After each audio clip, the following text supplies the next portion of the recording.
زدی ظلمه، بگو مگه دوست داشتن ظلمه؟ از من نخواد تویی که اخلاق تنده، نباس بینمون میبود شک و شبه.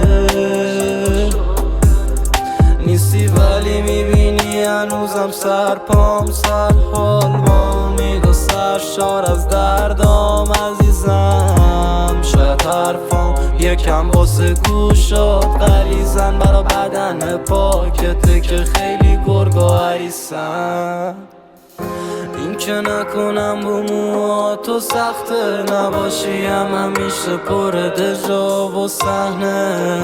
ظلم میزنم به چشای پهنت، میدونی چیزی که خیلی زیاده صبره. اونم داریم تا که ابره بره، خوشی دور بزنه نمی کنم اصلا به ابره گله. بزا باشه، بزا بارون بزنه، بزا بشوره، ایشالله هممون دردامون بدوره.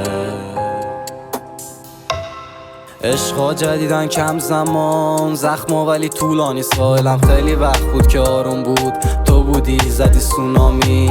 مثل برف و بورانی که بسوزونه از سرمای شدید، میسوزونه این سرمایه تو. منم میرم برا فردای جدید، اینجا مثل اونجانی بخشش میکنه حال و خوب. دروغ آدم ها رو دور، غروب برام حال بد، طلوع کلی حال خوب.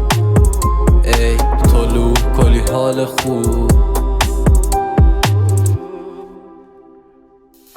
این که نکنم با موهاتو سخته، نباشیم همیشه پر دژا و صحنه.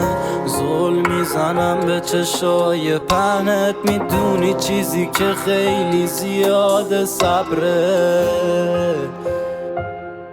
شاعر ما به امید شبش